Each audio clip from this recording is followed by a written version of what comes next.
Hey guys, so today we'll be covering OI profile composites and remastered them. I'm going to talk about in the use of composites, and then you can apply these logics to remastered as well. So today we'll be covering how to use OI profile, the new ones, and you can use this with the old ones, but it's easier to see on the new one because of this whole historical tracking mode. How to use it actually, and mainly the developing value areas and developing POC. And the reason for that is it's the core. So learn these first. I'm going to give you examples of explain what they are and how you can use them in training, right?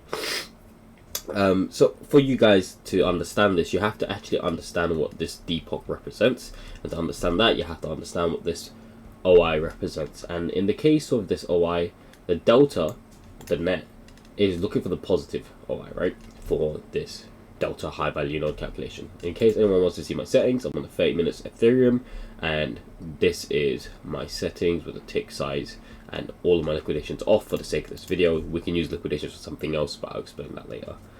Maybe in another video actually. Keep this one straightforward.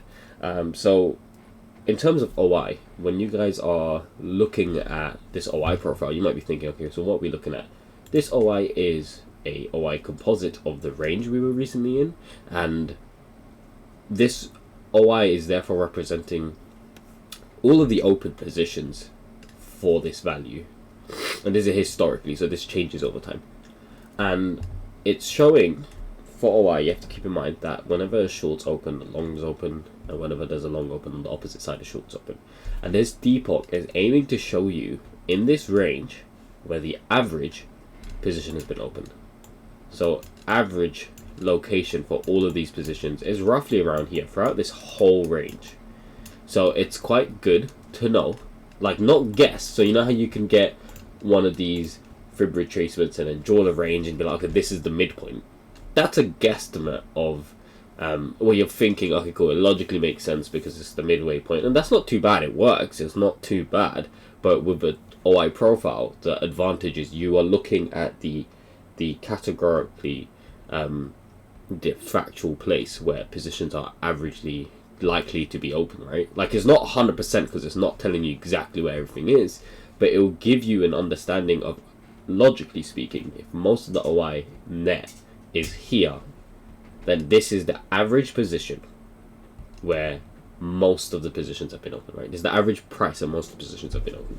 And so logically speaking, if you're someone who's trading this region, right? Let's look at it this way. If you're someone who's trading this region, and this is where most of your positions have been open, you need to defend this region. Otherwise, you're going to be offside. Because at any point, if a long's been open and a short's been open, at some point someone's offside, right? So if I'm a short and I have to defend this position, the logical thing to do, if you're a trader who's not open yet, when it retests these zones, you should be aiming towards downside. Retest, both of these should be aiming towards downside, logically speaking. And that's because everyone who's short, and if you're looking at this in the sense of, let's use these big terms, but for some people it will help. Let's say you're looking at a whale trader. They've got a metric fuck ton of money, and they've taken a short. They don't want price, and this is their average entry point, right? They don't want price to shoot past their average entry point, or they're going to get liquidated on the run up. So they do their best to defend this, and this could be in the sense of selling a bunch of spot. So they're like, fuck, we need to keep price down, so you take shorts each time. And that is the simplest way to understand and use an OI profile. And in this composite, we're using the range because it was the most important price structure, but it also shows us something very interesting. So do you remember how I said that in each of these average positions, we have to expect a defending of such an important range, like a point in the range, right? There's a very clear example of a loss of this position, and that's here. You can see here, we've clearly reclaimed this range. Whoever was trying to defend this range in a hypothetical scenario, but this is how you have to look at it when you're looking at these things. They either A, puked their position, or B, they just couldn't defend it anymore. And then we clearly come back and retest exactly where this depok is. Like, can you see how perfect that is? And so whoever's sorry, hiccup. Whoever's long now has to defend this position. So logically speaking, especially at such a great reclaim, like it wasn't a small pip like this and then went back like that, or it wasn't like this and you're like, oh, maybe they'll defend it. No, it was such a large reclaim that this retest is more than likely now going to be defended. Otherwise, whoever's long will have to puke their position. So what are they going to do to defend this position? They will buy spot. So that's the thesis of how to use the OI profile, to keep it simple and to keep it quite actually the most accurate and probably most easy way to use this is to think of, okay, average positioning is at the depot. This is a range, so we know a lot of positions are possibly being built here. If you're a whale, for example, you don't want to lose your position, so you're going to buy a fuckload of spot. You're going to defend this position, and then that's your entry point. And then things went up. It's literally just looking at it in that sense. Here's the average position. Here's what I can expect in a defense standpoint, and so what can I do to play off of that?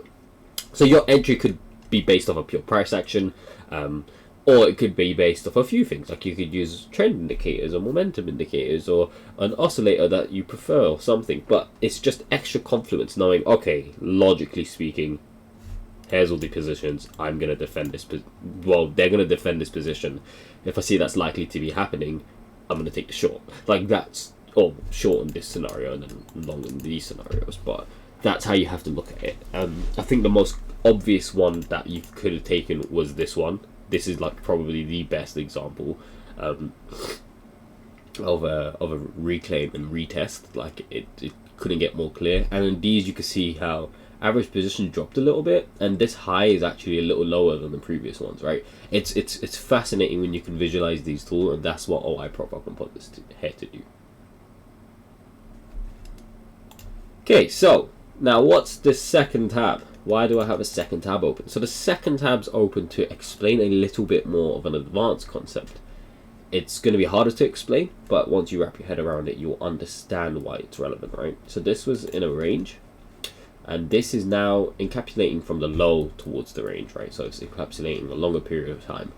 And the reason I'm showing this one is to show you guys the power of using an OI profile. Is you can see this migration of positioning average. So with the volume profile, you get this value, and it's still pretty good. And then you can obviously do this with positive OI too, and it works really well, and I find that very effective too. But in the sense of delta, which is the main plus, and that's what OI Profile Pro, the old one, the new one's OI Profile Remastered. It's a little bit more manual, but it's a lot more usable in my opinion. The OI Profile Pro was just delta because that's the main thing. That's the one thing you mainly want to focus on, and then the positive OI is very good too. I'm showing this so you guys can see the other side of this. It's the migration of value. So you can see that's the range that we had previously, and it's also accounting for this bit too. So it might look a little different, but that's because it's including more data. And so what I'm showing here is, if you remember that this is here to represent the likely average position, it's to show the migration of this position over time. You can see that we've gradually churned higher, and if you're wondering what these bits at the bottom are, it's because at some point this delta went from positive to negative and then dropped back down, and it reclaimed it because it went more positive, and then dropped back down, and then that's how the POC is determined, right? It's net, so if it's negative, it's gonna drop off, and then bam, it's back up. And that's the perfect way for me actually to show this. I didn't actually plan for this, actually great. You can see how this drops off, right? Well, the great thing about it is it's perfectly showing this migration. So that's what I actually wanted to show you, this migration of average position. Positioning drops off because people are starting to close positions here. Maybe, you know, this was like really low, right? Like we were struggling and everyone's like, oh shit, we're fucked. So people were uncertain. You can see cool positions average drop back to here, and then some people were building positions again, and then once again probably people got moved out. Maybe people were aggressive short at the bottom, so average position dropped again. And then as we started to move up, people were like, shit, I really need to get in. And you can see this migration of the average position. So we actually averaged out here, we started to go down, wasn't defended, immediately went back up, and a bunch of people started positioning again. And that's a perfect thing to see. You can see the migration of an average position, and it can give you this idea of what's going on, like who's taking this, like if positions are even being taken place, and so on.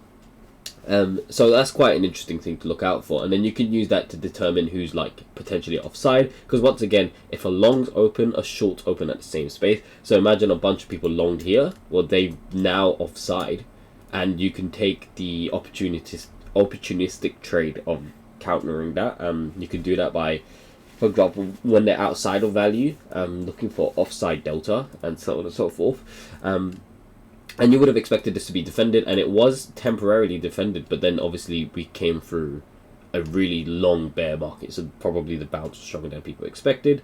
And so after a little bit of a defense, we rallied back up again, and we started to build this range of positions where we're no longer just migrating positions upwards, we are starting to build. Let me clear this up a bit. So instead of migrating positions, average position upwards, we're starting to really build that range of positions. So you can see it just tunneling up and down, and then boom, we started to form that range, and this range is formed. And then we look for shorts because look how big this depok is, right? It's just basically an extension of this bit. But yeah, so that's what you look for. You look for OI migration, which can be useful for seeing acceptance of price in a way, just because everyone's positioning there. If we reclaim that, it's going to be a good sign, which is basically here. And then looking for literally positions where people are more than likely willing to defend. One thing you might have to do with the composite is, obviously, if you're using it, you click on the indicator and you can redraw.